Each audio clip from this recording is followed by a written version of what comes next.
Everyone. This is session 4 of the BP Legend series. We are learning how to chair a BP debate.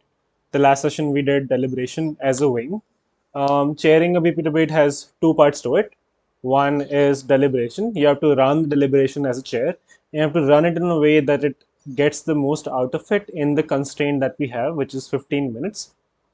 And the second part of chairing is most of the times, unless you're flipped and a panelist member is doing it, you are going to give the OA to the speakers, which is justifying the verdict to the speakers. And that will be the second part of the session. So, firstly, let's learn how to deliberate or how to be a good chair during deliberation and how to contribute the most you can, right? So, as a chair, you are responsible for running deliberation so that the panel has a reasonable call by the end of 15 minutes. Be very concise and strict about time. Keep a timer running. So everything we learned about being a good wing, right? Now you have to enforce all of that or kind of run that so those things happen. So even if you get good wings, you're still supposed to guide them through it. You're supposed to ask them the correct comparisons and correct questions and contribute to the deliberation to a good degree. If you have bad wings, you're supposed to make them be concise, be strict about the timings, and because we only have 15 minutes, interrupt people, get the deliberation going, right? So we're going to learn how to deliberate or how to contribute running in the deliberation as a chair. So a couple of things under this, just things that can assist you. That's it. The first thing is ask for an initial call at the end of the first 2 minutes, no matter what. Like we have only 15 minutes in deliberation. Last minute will go for speaks. First 2 minutes is already to decide the initial call. We only get 12 minutes left for 6 comparisons later. If you're not doing all comparisons, still that 12 minutes is very, very less, which means you cannot allocate any more than 2 minutes to deciding initial calls. If someone is asking for extra time, ask them to give their rough call right now and start deliberation as soon as possible, because remember, them being more confident in their initial call will not add as much value to the deliberation as you guys discussing, right? So ask them for a call. Tell them to give the rough call that they have right now. Wings or panel members will say give me half a minute more, but they will take 1.5 minutes, which will take from your 12 minutes. You are only left with 10 minutes now, so that is not good. After 2 minutes are over, ask for the initial call and be strict about it. Second thing is always ask for comparisons. The flip of this was in the wing session where we learned that we should always compare two teams at once. Always only answer things in a comparative and not in isolation. The other, it goes for the chair as well. As a chair, while running the elevation, it is your job to run it very clearly and without any confusion, which means don't ask stuff like why is OG winning. Don't ask things like compare the whole government with the whole opposition. Ask stuff like OG versus CO, etc. Always ask for comparisons. Do not ask for isolated or vague explanations, right? Set the expectation of being concise while asking for contribution. So, when you're asking a panel member, okay, Dinesh, can you tell me why is OG winning over opening opposition for you? Also say, please keep it under a minute because we have more comparisons to go through. Like while you're asking for the comparison, set the expectation that I'm only giving you 1 minute or max 1.5 minutes, and I'm timing you right now, and I will interrupt you. Like don't say all of this. Just say please keep it under 1.5 minutes because we have other things to get to. Right? So people know that they should be concise. Third thing, if someone is taking too long, be very okay with interrupting them. Just do it politely. Interrupting someone is not a bad thing to do, especially in a deliberation because we have very less time. So if someone is speaking and they're around the 1.5 minute mark and they don't seem to be ending anytime soon, right? They're not in their concluding statement. They're not making that much progress. They're not towards the end of the explanation. Just interrupt them. Be like, say, hi, be like, hi, sorry to interrupt you, but we have time constraints. Let's work with the parts you have explained already and move on. So don't say, oh, I am interrupting you, all of what you said is null. Even if they haven't finished what they said, the parts they said should not feel like it's null. Don't make them feel like that because they will also score you very badly after that. Just be like, hi, we have time constraints. I have to interrupt you. I'm going to utilize the things that you have said already. You will not be unheard, right? So, and then respond to it, whatever they were saying, right? And while responding, add the things that they could not add. So, if some panel member has made like half the progress, only summarized one of the teams, just be like, okay, I get that. I agree to the summarization. I'm going to complete this comparison for the panel, do the comparison, and then ask for responses. Simple, right? So, very politely interrupt them. We do not have time for people to blabber. If they cannot be concise, it was their job to be concise. Cut score for them, interrupt them. Your only goal is to get the call in 15 minutes, okay? So don't worry about other people not liking you. If you do it politely, they will like you. Um, One note, very important. If you've decided to interrupt, do not interrupt as a reminder. They won't change anything. So interruption does not mean, hi, can you finish up quickly? That is not a useful interruption. That is just bad because one, you have interrupted them, and second, you have not solved the problem. They're still going to blabber. So, because they're clearly not able to be concise right now, and you can't teach them right now, right? So, even after you remind them, they will still take at least one more minute after you interrupted them, even if you interrupted them so they finish in 10 seconds, right? No one will finish in 10 seconds after your interruption. Interrupt to take control back. Always interrupt to be like, okay, you're done, it's my turn now, or the panel member's turn. Never interrupt as a reminder. That will be just a useless interruption, right? So always interrupt to take the stage back, either to you or some other panel member, right? Very, very important. Two key things: don't shy away from interrupting. There's a way to interrupt. The purpose should always be taking the stage back. Very important. Fourthly, then, the point of the deliberation is to also find the best justification to be given to the teams, right? So do not waste time on comparisons that are not moving forward. Remember, while learning deliberation as a wing, we discussed the purpose of a deliberation. It was one, to find the most justified call, but also to find the best justification for the teams.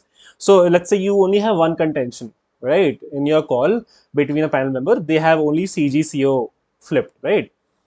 And it's been 5 minutes since all of you have discussed, and they're not moving. There's no progress being made, and even there's some progress, it's not close to being resolved. 5 to 6 minutes for one comparison is a lot. Even if you're in consensus for the other of the benches, it does not mean you can let that go. If it's not moving forward and you have other benches to do, just move on. Even if the other benches are in consensus, like other comparisons are in consensus, be like, this is not making progress, we have time constraints, and I think we should also discuss the other comparisons even though they're in consensus. Let's move forward, let's flip on this, right? Just take a vote. Move on to the ones which you are even in agreement with. Ask them to explain it. This will get you a better picture or better clarity over what is the margin, what is the exact point of the speeches or the case lines from the speakers that you should emphasize on your OA. This deliberation is also supposed to help you with the OA and justification, right? So even the consensus calls should be discussed. So while explaining them, you have the most clear and like explanation with the highest clarity. You know exactly what to emphasize on. You know exactly what is the tipping point here. So the speakers feel satisfied with your explanation, right? So utilize the time not just to resolve contentions, but also to resolve or get the best justification. Now, if there are multiple contentions to resolve later, which means CGCO is there and it's not being resolved by the panel, and there are more things that you are disagreeing on, then you definitely have to move on. You have to move on after 3 minutes, right? Then there's no question in that. But even if the rest of the call is in consensus, still move on for the sake of the best justification in your way. So remember that the deliberation is also for the sake of your OI to be good. If something is not moving forward after 5 minutes, 6 minutes, it's not going to. So if that is done, the last pointer under this while running a deliberation, or the last thing to assist you, is keep the speaker scale open to decide speaks together. This is a very small one. Always keep it open before the deliberation has started. Don't spend time searching it up. Second thing is, read out the brackets for each team in order of the call and then ask the panel if they agree. Don't just open the scale and be like, oh, what do you think we should give them? That'll take a lot of time. They will open the scale, they will decide all of that. Just decide yourself first, read out the bracket, the description in the manual, and then ask if they disagree. Most of the times they will agree. If they disagree, just quickly see what's happening. Make sure you're preserving the MOV. That's it. Ask for speaker preferences within Teams, if any. That's it. Like, don't give them the control of that, because that'll take too much time. Take the control, read out the bracket that seems fit to you, ask for opinions. 90% of the times they will agree, and then you move on. Take a minute for this max, right? So, done. Speaker scale, that part should happen very quickly. Please save time on that as well. So, that is all. 5 things for running the deliberation as a chair. Something else that comes as being a chair in deliberation is not just running it, but also contributing yourself, right? So your own contributions to comparisons, and how that should look like as a chair.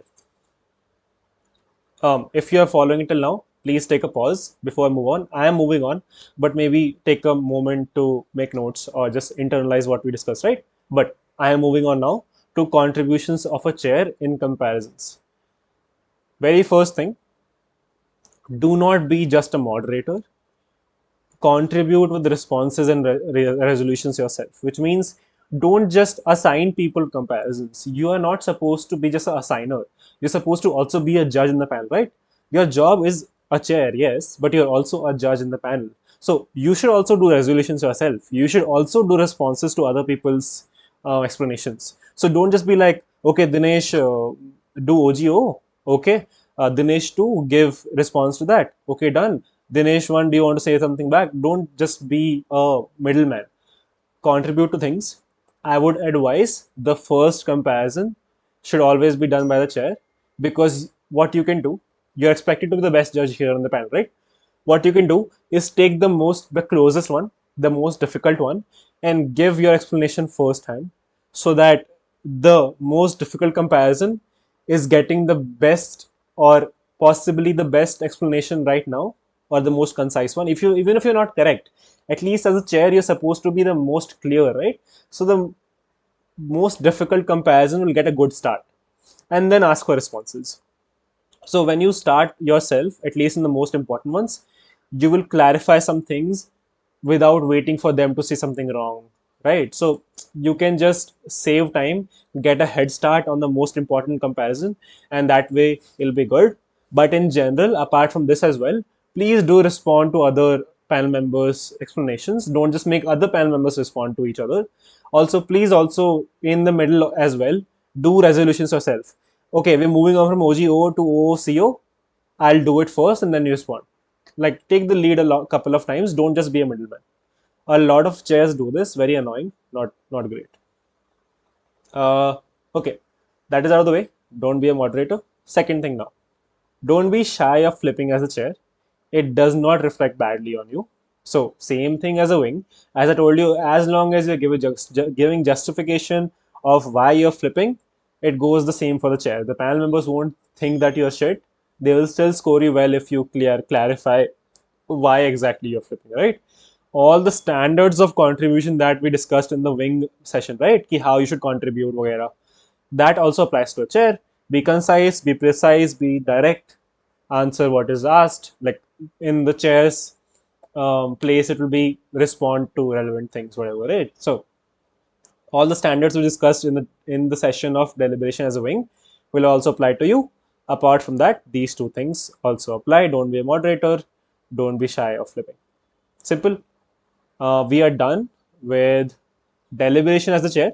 Take a pause here, make some notes. I'm going to move on to oral adjudication as a chair. You might not have to. You might pause it right now. Okay. But actually, before that, there are some things to know before we do BPOAs.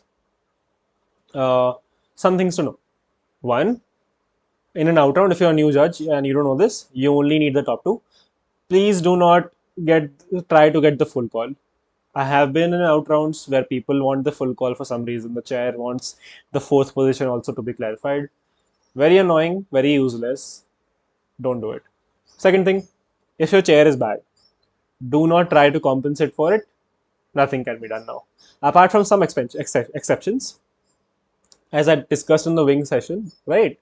Uh, some exceptions are if they're asking for you to compare 3 benches, if they're asking you to discuss something in isolation, etc. Apart from that, if they're just kind of sloppy, don't try to compensate. This thing is for a wing, not exactly for a chair, but yeah, exactly. If you're a chair, don't be sloppy. Uh, okay, now if your chair and your panelists are bad, make them feel heard for your score. So let's say your panelists are gone cases, right? They're kind of bad. They don't seem like they paid attention. They don't seem like they're interested in being concise. They're going to yap, they're going to be off clash, all of that, right? No shade to them, but they're not helping right now. Make them feel like even if what they're saying is useless. Same thing as I said in Wing. Always start with the agreement. They said something, it's completely fucking stupid. Don't say that though. Say, okay, I agree to this, but something. You'll always find something to agree on. I agree that this clash is important, but the justification I have is different. I agree that this argument was too late in the whip speech, it's whip dump, but there's some material that comes at member as well.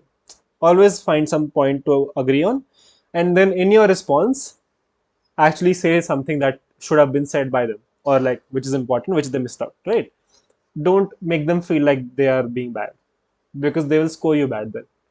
So, always make the panelist feel heard. Always start with a agreement.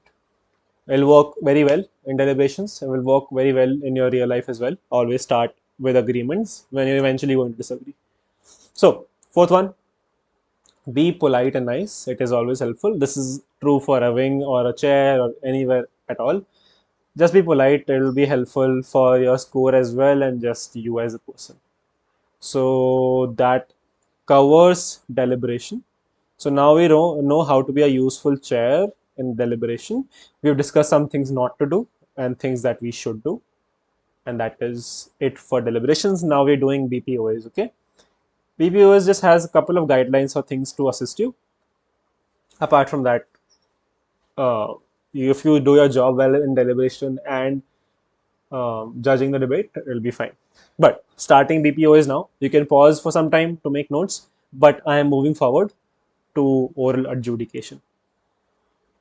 Okay, before we start learning how to do it, what is the purpose of an OA?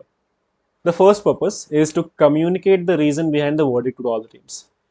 Under 15 minutes, ideally 12. I think I try to do it ideally under 12 because 15 is a lot. Like, who wants to listen to someone talk for that long, right? So, please make sure that you're under time, at least under 15 minutes. But the purpose of the OA is to just show the justification behind the verdict, especially to the losing teams because they will not like losing. Second one is giving a true picture of the debate to the speakers, not to please them. So even if you are correctly showing who's winning over who, please do not inflate everyone's ego by saying the debate was good when it was not good. Don't say that. Don't make them feel like, oh, yeah, there was analysis, but not as good as the other team. So yeah, if there is no analysis, don't say it's not analysis, right? Don't try to inflate the standard of the debate for the sake of pleasing them, because that either comes through and second in long term will not help you. I think if you give a true picture of the debate to the people, they will appreciate that because they also want to improve. So if you show them why the debate was bad, exactly where it was lacking, they will appreciate it because that is valuable feedback under oral adjudication, right? So if you do it politely enough, they won't hate you for it. Just do it nicely. And third thing to just mention here is if you've done your job well during the debate while judging it and during the deliberation, you already have the justification for the verdict. We are not creating a verdict during the OA. If you've done the deliberation well, if you've done the judging well, you have the justification in your mind. The only thing to learn now is how to deliver it, how to structure it, how to make sure it comes through to the speakers and they score you well. Importantly, score you well. Like, I know that it's important to be scored well, so let's focus on that as well.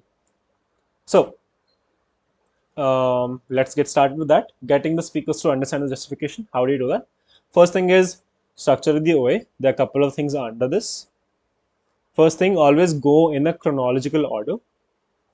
Do not go in the order of victory. Gets very confusing. Most of the people do this. They go chronological, and speakers also expect that. They're also used to like hearing that shit, so they will understand better. Always do OGO first, then CGOG, then CG versus O, then CO versus O, then COCG, COG. Right? One important thing here, if when you are explaining closing benches, the first comparison should always to their opening. Very, very important. compare closing benches to their own openings first before starting other comparisons. Because when you compare CG to OG, you can, while comparing that, isolate CG's extension, and then only that isolated case can be compared with the opposition, right? So just utilize that, isolate the case first while comparing it to their opening, and then use that isolated credit to compare with opposing teams. So always start with CGOG, and then when you come to COO, always do COO before going to other comparisons with CO. So that is the structure. I think just very simple, works always. Don't try to experiment a lot. This is just good. Second one, very important. Now that we know the structure of the OA, what should be the meat of the OA? How should you do the justification? How should you, get the communication through the people in each comparison? Very key thing here is, do not summarize the benches separately. Jump into clash resolution directly, right? Don't be like, oh, OG did this, O did this, now first clash. No, that is bad because you will repeat so much. Because you have, while resolving clashes, you have to point to things from the material itself, right? So you will definitely be repeating things from a summary. It will be impossible to not, right? Because you're doing it again. So don't do summaries separately. Directly jump into clash resolution, and while resolving the clash, point to things that are relevant, and don't repeat things again. So uh, how you do it is simple. Before that, one more thing that'll happen if you summarize first and then go into clash resolution, because you have said the summary already and then you're moving to clash resolution, either you'll forget to say something later, like because you'll feel like you've already said it and you won't say it during the resolution, and that'll just come off as bad judging, so you will be worse off, right? Or you will just repeat too much and it'll be bad. So two things: you'll repeat too much and you will forget to say something. Don't do summaries separately. How you should be doing it is simple. I've put up like a flow here. Pick a clash, point to it, the clash about world hunger, whatever. Point to the analysis from one team. Let's say on this clash, OG has this under them, 1, 2, 3. Point to it, don't repeat it. Reason the persuasion. At that point itself, tell them what I bought. Okay, they said this. Under this, these mechanisms were assertive, these claims were assertive, this material was something that was bought, hence the persuasion is to this degree, likelihood is somewhat, scale is decent, whatever. Just say what you're crediting, because you're not buying everything that is coming out of the mouth, right? You will show them what is actually being credited, what was persuasive, what is the actual material that matters, not everything that what they said. So boil it down to what matters, boil it down to what was persuasive, then move on to the same thing for the other team. On the same clash, the other team's responses or material was this, 1, 2, 3, point to the analysis. Second thing again, reason the persuasion, again what I bought, boil it down. Now you have both boiled down persuasive content from both sides, compare them. The comparing will be very short because you have boiled down. While boiling down, you will show the evaluation, right? So you'll be like, it's clear that on this clash, the likelihood by OG was much better, as the mechanisms pointed to you as compared to O, just as I've just shown you. On likelihood, this impact goes to OG, right? So on both sides, pick a clash, point to mechanism, show what was persuasive, do it for the other side as well, and then compare. Simple. Just follow this flow. I think works very well. If you want to experiment, just like do some things, tweaks to it, you can, but it is a good starting point, right? So we know the structure now of the complete OA. We know under that structure in each comparison what we should do. You should do this, right? And you will repeat this for each clash. You will do this for under each comparison. So now we largely know how to do the OA in the first place. Any improvement over this is just execution. Rinse and repeat, practice this. It won't be easy to do this, but do it. Second thing, under getting the speakers to understand your justification, right?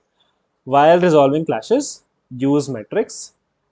Do not use metrics for the sake of it, but back it up by analysis that exists. What does this mean? Don't say stuff like this analysis was good. Say this analysis was sufficient to prove this likelihood. OG's like argument is more likely. Or say this impact was better. Don't say better. Don't say this impact was good. Say this impact is clearly higher in scale because of the pointed mechanisms in my OA.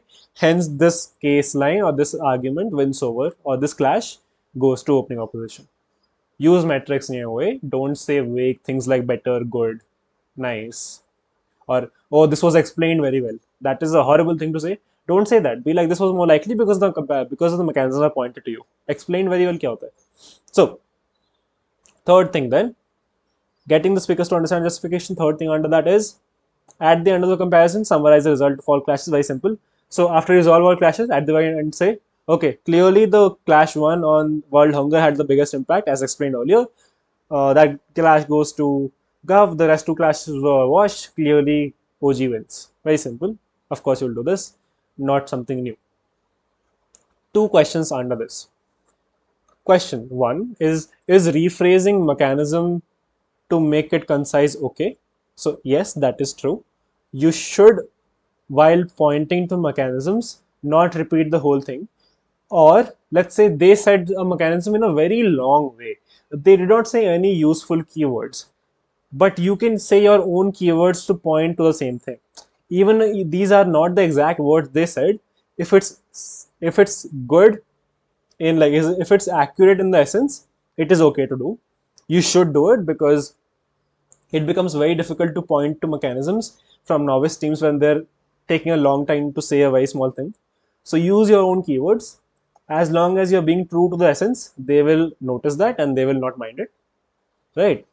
So you should do that. You should be able to rephrase or say keywords that are not there, as long as the meaning is the same. That's the first question. Another question that can come up is, if a novice team has flooded or a team has flooded the debate with 10 assertions, like 10 different claims, how do I cover all? There's not enough time, right?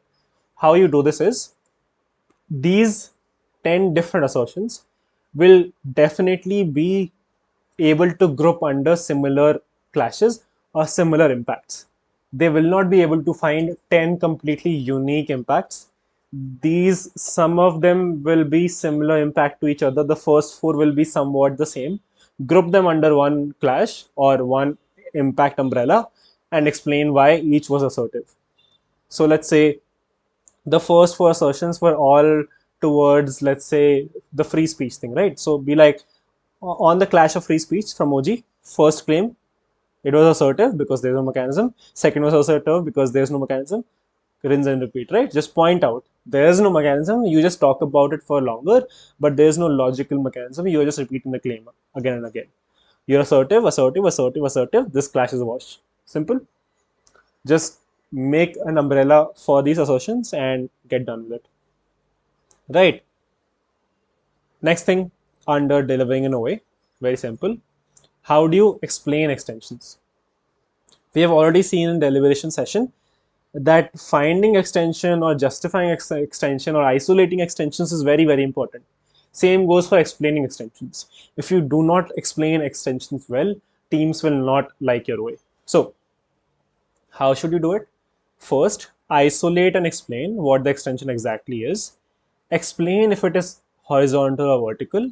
Then explain why exactly it is more or less important than the other teams. Right? If you were able to do this in the deliberation, you will be able to do this in the OA as well. And this part is very important, especially for the more difficult situations, right? What is a difficult situation? When you think they'll benchmark you, when they're novice teams, when they're teams which are not being reasonable. When they're not being reasonable and you know that the extension was shit, you have to make them feel like you were listening. So even if they were derivative, don't just be like you were derivative, no mechanisms, no extension. Exactly show them that their attempts to not be derivative was heard by you, but it was still not independent. How do you do that? Very important or very like useful trick is to always mention that if it was a horizontal extension or vertical extension, point out, I see that it was a vertical extension from closing, and these were the attempts at 1, 2, 3, like point to the mechanisms they're giving. But notice these attempts to prove that impact or these mechanisms, through these mechanisms, already exist at opening opposition, which means the extent of argumentation has not gone further. The extent of analysis is still the same. Hence, the vertical extension is not independent and hence derivative. Say things like you have a vertical extension, but you are not independent. So you're still derivative. Don't make them feel like they didn't do anything in the debate, right? So be very clear. First, isolate the extension. Then, secondly, compare that isolated with other teams. Simple. Same way you did in deliberation, same way you will do here. Just the difference is the audience is different. So you use some tricks like what I just said. Right. Final one under this is giving general comments at the top of the OA is usually good because this sets the expectation before your justification starts. Let's say already at the top of the OA, I have mentioned that all teams were assertive to a large degree. When I come to OG versus O and I say OG's this clash was very assertive, they will not be that shocked. They will not be that offended because you have set the context already. They know that all teams were assertive, so they'll also kind of feel better about that. And they will also not be shocked suddenly, right? Because when you are on their bench, they're listening more intently. So if this is the first time they're hearing that they were assertive, they will be very pissed. So give a context like just say at the top only set the expectations of what happened in the debate, give an overview of the quality of the debate so they're not as offended at you. This is just a helpful thing to do for your own sake, for your score's sake. So something that can be utilized. Okay, these largely five things, cover how to give an away from structure to material, things to do or not to do, with some questions that we covered here. So we have covered this very well. I think this will be good. You can pause here, take some time, make some notes, understand things. I'm going to move on. You might not. Moving on to additional tips. Very small tips to just add. We have done the meat of the session already, but some quick tips that I'm going to go through right now. First one is avoid using personal pronouns. This is something that you should try to utilize later when at least you know how to give a decent away. Avoid using personal pronouns because that might sound like you're inserting yourself. Don't say I don't believe this. I don't think this is persuasive. This impact was not proven to me. Don't say this. Say this impact was not proven in the debate. This was not persuasive in the debate. This was asserted in the debate. Don't say I. You're not the god. Don't make them feel like that you're being inserting yourself, right? So first thing is do not use personal pronouns. Second thing, do not shy away from being truthful. It comes through if you're lying. If a clash was a wash, say it was a wash. If a debate was won on contribution, say that. If a debate was parallel, say that. If a extension was derivative and wasn't independent, say that. If you say it well enough, if you say it with metrics, if you say politely, if you do your job well of explaining, you will not be penalized for being honest. You might be penalized for being dishonest because that comes through, right? So the purpose is to give the clearest view. Please remember that. Don't be shy of being truthful. Third thing, and before the OA starts, right? This is an interesting trick, a non-dishonest trick, like an honest, non-harmful trick. Before your OA starts, show your confidence in the fact that you will be taking questions out of the OA. So even before the OA, say that the structure of the OA is simple: verdict, justification, and questions. Please ask questions because that should also be part of what you score me on. So this shows confidence in your verdict. They will believe you slightly more because they can see competence in you, right? Answering questions after the OA usually doesn't actually help you. But claiming that you will ask questions later or you will answer questions later helps you preemptively. After the OA is done, whoever is scoring your 6 is going to score your 6 even after you answer the questions. But if you mention that you're going to answer questions before the OA, that might give a softer view on you, like from their side. So it's a small trick that you can do. Fourth thing is give general feedback after the OA. it is good for you. Let's say if someone hasn't scored you yet and they're going to give you 8, but now they give you a 9. Rarely will happen, but might happen. Second thing is you might get a team that you have to judge again later. And if you give them good feedback right now, they will appreciate you in the next round. So it's a long term view. Some speaker I might see you again next competition, next weekend. They might score you better there. So just giving good general feedback might help you long term. So that is also something that you can utilize for a good score, you know. So that's good. Those were the additional tips. We did deliberations as a chair, OA as a chair, and some additional tips for OA. That is it for the session, and that is also it for the series. Thank you for watching. If you are following till here, good for you. But yeah, thank you for watching. That is the end of it.